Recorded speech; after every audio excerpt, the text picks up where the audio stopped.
What's up, YouTube family? This is Elder Stacy Zanders coming to you with another video. We're going to be making a series of videos on black demographics. We're going to be kind of looking at our community, kind of seeing where we are in the demographics. Since the 2020 census is now out, we was able to compile that information and share that information with you. See, I'm a numbers and a statistics guy, so I like to look at this data, look at this information, and see where we are as a community, and it's important for you to know that as well. So let me put a plug in here for the census. Every 10 years that the census came out, this is something that started over 2,000 years ago, where the Rome required everyone to go back to where they were born in order to be counted. And we still need to be counted in the United States of America today. And I've heard all the stories about why we in the black community should not take the census. Number one, if you fail to take the census, then your community is not going to get the federal funding that it needs. So do not listen to that sad tale about us not taking the census. You're going to deprive your community of federal funding that is needed. And then two, we can be underreported. This information is so vitally important for us as a community so that we can be counted, we can have the proper data and the statistics that is needed so that we can know what's going on in our community, whether we're growing, whether we're declining. And if you don't take the census, we're never going to know. So let's get right into what we want to say before we go to the chart and the graph. Let me just say, over the last few decades, marriage has been a declining institution among all Americans, and this decline is even more evident in the black community. In 2020, only 30% of African Americans were married, compared to 48% of all Americans. Half, or 50% of African Americans, have never been married, compared to 34% of all Americans. After viewing the available data, we can see that although fewer black women are now married, more black women than black men have been married at least once. This is because a higher percentage of black women are divorced and widowed than men are. And also in 2020, just under half, or 48% of black women have never been married, which is up from 44% in 2008 and 42.7% in 2005. But when we go and look at the statistics here that we have, when we go look at this information here on this chart, we'll find here that here is the black community in total, black men, black women, and all of the United States of America. And you will find here that 30% of African Americans are currently married based upon the statistics from the year 2020. 3% of us are separated, 12% of us are divorced, 6% are widowed, and 50% have never been married. There's more people who've never been married than have been married. And we have to make greater strides and efforts to make sure that our young people are finding people competent, capable, and qualified individuals to come together to be married, to get married, to create that family bond. This is what God instituted. This is the strength of relationships and families, and us perpetuating ourselves, our posterity.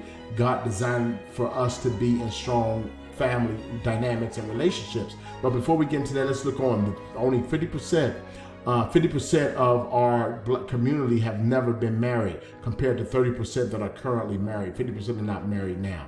All right, so a lot of this number is people are choosing to cohabitate with one another instead of marrying one another. And we hear the stories, men, they don't want to get married because if I can have what I have without being married, that way I can keep what I have all to myself. There are men who would not marry women that may have businesses and things of that nature because they're concerned about losing what they have. There is a lot of training that teaching and re-educating that we have to do in our communities. The church have to take a bigger role and responsibility in teaching more about families and family dynamics so that people are not afraid to get married. And we need to be teaching people that marriage is a very positive and beautiful thing, and the institution of marriage is what God designed us to be in and to raise our families up in. But let's continue on here with the graph here. Among black men, you can see that we have 33% of black men, according to the census, are currently married, and 3% are separated, 10% are divorced, 3% are widowed, 52% have never been married. So we need to get this group here of our African American men that are not married over into this category here. Now, this does not take away from those who may being same men, black men that are married to other black men, which will generate to some of this number being higher and things of that nature. But we need to get more men over in this category that are married to our sisters, our black African American women. Okay, so compared to the black community, 10% of black men have been divorced. Then we get to the black women column here. Only 27% of black women are currently married. 4% are separated, 13% are divorced, 8% are widowed, 48% have never been married. All right. And of course, with these numbers, when you deal and talk with people, there are women do want to be married, but there are some reasons here where 48% or some men are choosing not to be married. 48% are never been married, that we have to change these numbers around, because these numbers should not be higher than these numbers here. We should have more black men and black women that are in the institution of marriage instead of never being married. A lot greater percentage of this of they're just cohabitating together. Now, with all other United States of America, you have 48% of the other groups in America that are married. But take a look at this, only 30%. So we're down 12%. People still believe in marriage, but we have to understand, have discussions in the debate, why are less people in the black community not married compared to 48%? You have 2% that are separated, 11% are divorced, 6% are widowed, and 34% have never been married. You see how this number is? 48%. We should have more people that are married than never married in our community. This information is extremely, vitally important for us to have. For example, let me just go with this just for in churches. We take this vital statistics even in our congregation. We take censuses in the congregation for several reasons. Number one, we want to know what are the family dynamics in the church. We want to know how many couples are married. We want to know how, and in that marriages, how many of them have been divorced, how many single family parents are in the house, what is the family dynamics of married couples, how many individuals are in the family, how many boys versus girls in single family homes. Is it primarily a single mother household? What is the number of children? How many boys versus girls? We can see the makeups, fathers, etc.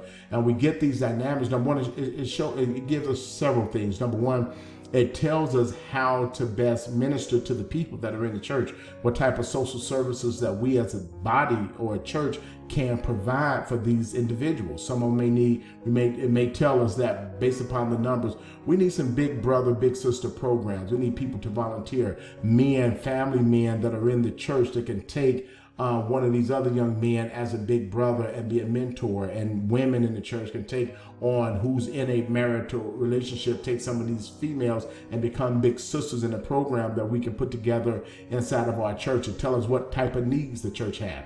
Maybe our church can put together an after school program to provide those services because mom and dad may be working more than one job, or maybe getting home hours later after the folks in the church. We may provide that services. They may tell us that because of the income levels. We want to know what are the income levels, not so we can know how much money people need to be paying and giving in tithes and offering, but it tells us maybe we can provide other services like back to school backpack programs, or provide other community services that they may need. See what type of social services or needs that we can provide for the community in which we live in. So these numbers are extremely important. It can even, the pastor can tell you what type of messages you need to be teaching, or what type of programs or ministries you can create in your church based upon some of these in-house vital statistics. Maybe there's a disparity between men and women, so we can provide more men programs in our church, basketball league, softball, different things like that. so we can bring more men into the body of Christ, so that we can have available men to get married and then start teaching. It can tell you how to messages you can preach, maybe focus on the family. Maybe they're struggling. Maybe you have people in the church that are on their way to divorce.